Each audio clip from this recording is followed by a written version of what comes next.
Les organismes que nous produisons sexuellement doivent mettre leurs gènes ensemble.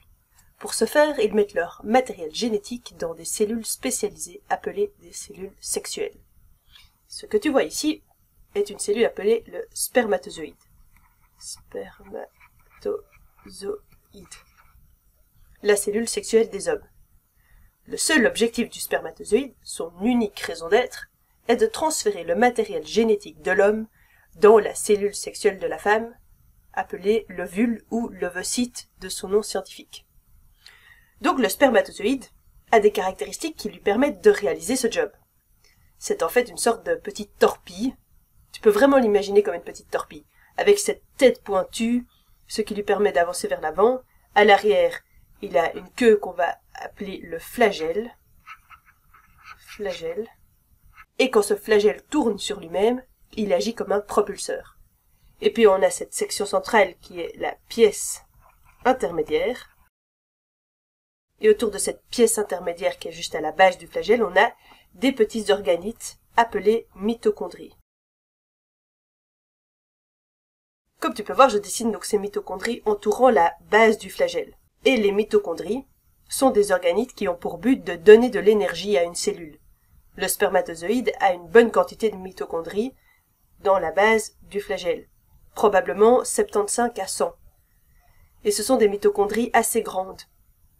Souvent, ces mitochondries sont même fusionnées ensemble pour créer de gros organites. Et la raison de cela, c'est que pour propulser le spermatozoïde jusqu'à l'intérieur de l'ovocyte, le spermatozoïde a besoin de beaucoup d'énergie. Et ça vient donc des mitochondries. La charge utile maintenant de notre spermatozoïde torpille, c'est donc le matériel génétique qui se trouve dans sa tête. Donc je le dessine un peu enroulé comme ça. Et ce matériel génétique se trouve dans le noyau, à l'intérieur du noyau. C'est l'ADN et il est enveloppé par le noyau. Et tout comme toute autre torpille, les spermatozoïdes ont une ogive, un cône à l'avant. Cette ogive est en fait une petite collection d'enzymes qui s'appelle l'acrosome. Et cet acrosome va être très important plus tard pour la fécondation. En gros, voilà à quoi ressemble un spermatozoïde. Une queue à l'arrière qui permet la propulsion, des mitochondries dans la pièce intermédiaire pour donner de l'énergie à la queue, une tête qui contient le matériel nucléaire, qui est donc notre ADN, et l'acrosome. Voilà le détail de cette cellule. Elle est conçue pour bouger rapidement et atteindre l'ovocyte. Rien de plus. Maintenant, comparons avec l'ovule. Donc ici on a l'ovule, l'ovocyte. Et la première chose qu'on peut constater, c'est que cet ovocyte est rond, contrairement à la forme de torpille qu'a le spermatozoïde. Ce n'est pas une cellule conçue pour bouger activement, comme le spermatozoïde. La deuxième chose, c'est que cet ovocyte est beaucoup plus grand que le spermatozoïde. Si grand, en fait, qu'il est parfois même possible de le voir à l'œil nu. Donc si on veut comparer avec le spermatozoïde, on va zoomer. On va dessiner maintenant notre petit spermatozoïde. Comme un petit point là. Donc, comparé au spermatozoïde, l'ovocyte est environ 10 000 fois plus grand. Et tout comme le spermatozoïde, l'ovocyte a un matériel génétique, que tu peux voir ici, prêt à être partagé, prêt à se combiner lors de la fécondation. Il est également dans le noyau. Tu as peut-être remarqué donc ce revêtement ici tout autour, c'est une structure vraiment importante appelée la zone pellucide. Zone pellucide. La zone pellucide est d'une large couche de glycoprotéines qui se trouve à l'extrémité donc de l'ovocyte. Des glycoprotéines. Les glycoprotéines sont donc des protéines composées de plusieurs branches glucidiques. Ça ressemble donc un peu à un petit arbre, avec des branches, ou comme une longue branche qui partirait de ce bord de l'ovocyte. Il y en a beaucoup tout autour, et ainsi ça forme cette couche de protection épaisse que le spermatozoïde doit traverser. Le bord de l'ovocyte s'appelle la membrane plasmique. La membrane plasmique. Membrane plasmique. Une fois que le spermatozoïde dépose son matériel génétique au-delà de cette membrane, la fécondation a lieu. Il y a encore toute une série de structures à l'intérieur du cytoplasme de l'ovule, donc ici autour du noyau. Souviens-toi que l'ovule, l'ovocyte est vachement grand. Je vais dessiner ces structures, et en fait ce sont de nouveau des mitochondries, qui sont ici à l'échelle tout petit.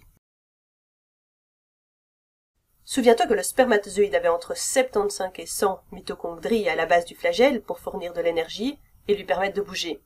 Eh bien l'ovocyte a également des mitochondries et d'autres types d'organites. L'ovocyte étant grand, il a en fait entre 100 000 et 200 000 mitochondries.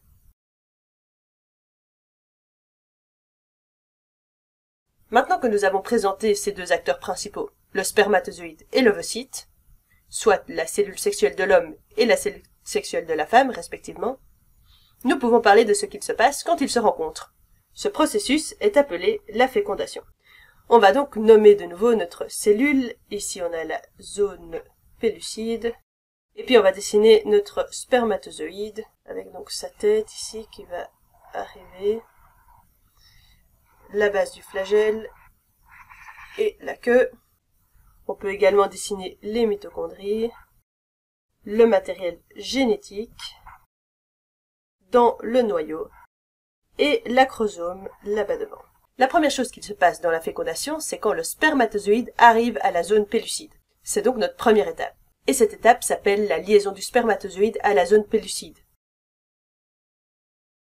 C'est donc la première étape. Et ce qui se passe quand le spermatozoïde se lie à la zone pellucide, c'est que ça engendre une réaction appelée la réaction acrosomique. C'est la deuxième étape, la réaction acrosomique. Cette petite partie que tu vois là, qui est donc l'acrosome, va être libérée. Donc les enzymes de l'acrosome qui se trouvaient dans la tête s'en vont maintenant et vont arriver dans la zone pellucide. Et qu'est-ce qui va se passer à ce moment-là? Eh bien, ces enzymes, quand ils s'échappent, ils vont en fait digérer la zone pellucide. Ils vont en quelque sorte la manger pour faire disparaître tous ces glycoprotéines et ça va permettre à la tête du spermatozoïde d'arriver plus proche ici, vraiment à la membrane plasmique. Et le spermatozoïde peut donc arriver jusqu'à la membrane plasmique. Quand le spermatozoïde arrive à la membrane plasmique et entre en contact avec elle, commence alors le processus de fusion. Et quand ils se touchent, on va avoir une autre réaction qui s'appelle la réaction corticale. Ce qui se passe en fait, c'est qu'on a ici des petites structures juste derrière la membrane plasmique qui vont réagir dès que le spermatozoïde va toucher la membrane plasmique. Ils sont là à attendre pour réagir. Et au moment où le spermatozoïde va atteindre la membrane plasmique, ces structures vont être éjectées en dehors dans la zone pellucide, comme les enzymes de l'acrosome avaient été éjectées. Ces enzymes sont contenues à l'intérieur de granules corticaux, et ils vont modifier la zone pellucide afin d'empêcher l'accès à d'autres spermatozoïdes. Concrètement, ils vont durcir cette zone pellucide pour empêcher cet accès. Donc dans notre cas, on a un spermatozoïde qui est entré, qui a enclenché la réaction corticale, et du coup, si d'autres spermatozoïdes veulent entrer par un autre côté de l'ovocyte, ils vont être rejetés. Ils vont rebondir sur la membrane, et ils ne pourront plus s'attacher à la zone pellucide modifiée par les granules corticaux. Cela s'appelle le blocage de la polyspermie. Poly, c'est pour plusieurs, spermie, donc pour spermatozoïdes.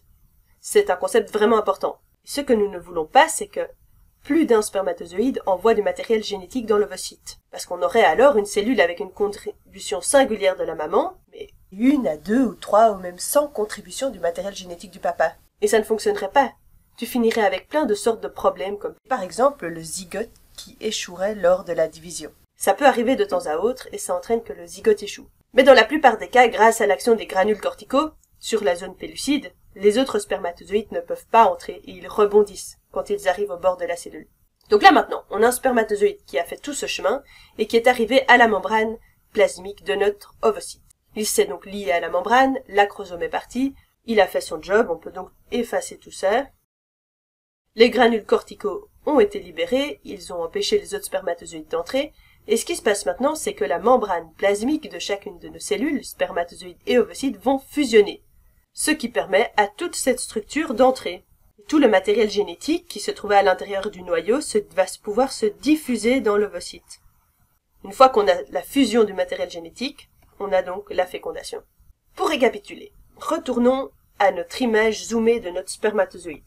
On peut voir que c'est une structure mobile, conçue pour apporter du matériel génétique de l'homme à l'ovocyte de la femme. Il a des mitochondries qui lui donnent de l'énergie, il a une tête avec une charge utile qui est le matériel nucléaire, l'ADN, et une pointe avec une ogive qu'on appelle l'acrosome. L'ovocyte est une cellule géante en comparaison. Elle a une couche de glycoprotéines spécialisées à l'extérieur qui a une série de caractéristiques bien spécifiques, et ensuite le cytoplasme, cette partie qui entoure le noyau et qui contient les mitochondries. Le processus de fusion de spermatozoïde et l'ovocyte s'appelle la fécondation. D'abord, le spermatozoïde se lie à la zone pellucide, aux glycoprotéines.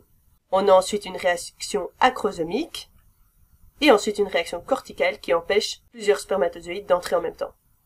Une fois que tout ça est fait, on a le matériel génétique qui est transféré, et ça c'est l'étape numéro 4, le transfert du matériel génétique.